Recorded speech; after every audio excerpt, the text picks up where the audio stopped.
ปลาตัวอื่นมันมีน้อยด้วยมันบ่แซ่บลุงผมจะปล่อยให้เบิ่งได้แล้วนี่ปล่อยมึงปล่อยมึงปล่อยมึงปล่อยไปปล่อยลงน้ำใหญ่เด้อบัดนี้เด้อเอากินแต่ปลานวลจันทร์ปลาหัวแข็งปลาเก็ดขาวปลากั้งบ่กินปลามันตกอ่างเนาะมันตกอ่างปลาตกอ่างพี่น้องเพิ่นจะลาออกมาจากอ่างเลยมันเลยจ่อยหัวปูง่ายปลาหัวปูปลาขาดทานอาหารร้านชายจับปลาปล่อยปลาได้เพิ่นฮะก็ปล่อยปลาแล้ววันนี้มาทำมาหิวพี่น้องมาได้เห็นปลาเลยจับปลาไปปล่อยได้ตอนนี้ก็ได้เวลา4 โมงสละมืออะไรพี่น้องมาหึงแล้วมันนี่ปลาเดียวมาเที่ยวทำเที่ยวหิวนะใส่ออกมา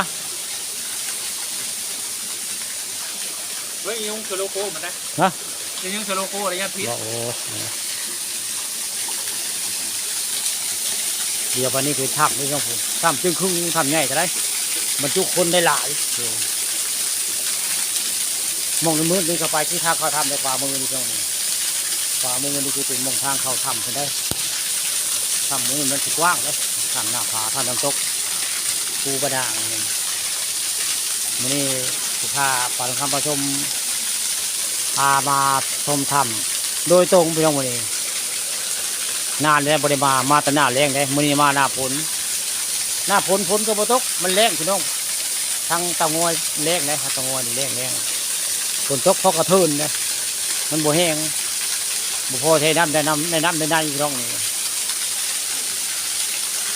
แต่ว่าจะน้ำแล้วพอโตมีประหยัดเป็นข้นไม่ได้ไปขึ้นเถอะ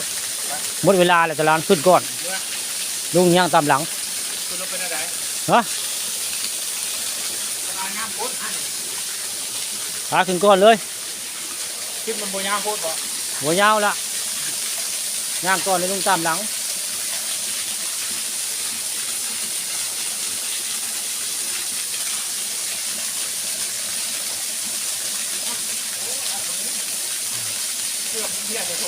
นี่ยังน้ำ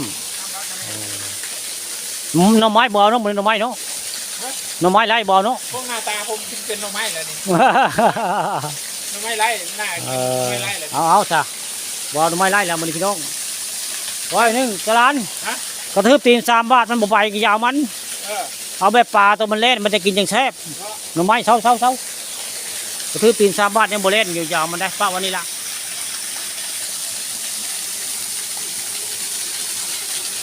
มันแรงคือปลาได้คืออยู่มันสิแซ่บพี่น้องบ่ให้ลานซาได้บ่ให้เอาหน่อไม้มันสิมันบ่แซ่บคือปลาได้ปลาได้คืออยู่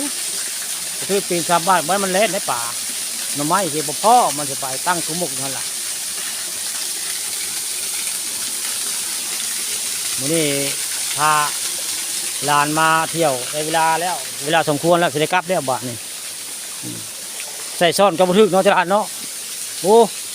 ใส่ซอนกับบุคือ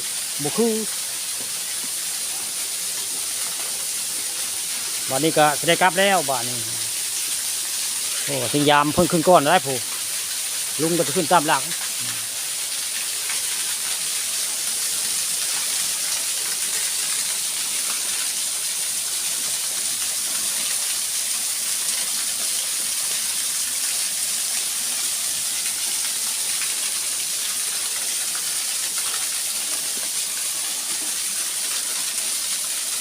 ตามชายขึ้นก่อนแล้วลุงจะตามหลังพี่น้องบ้านนี้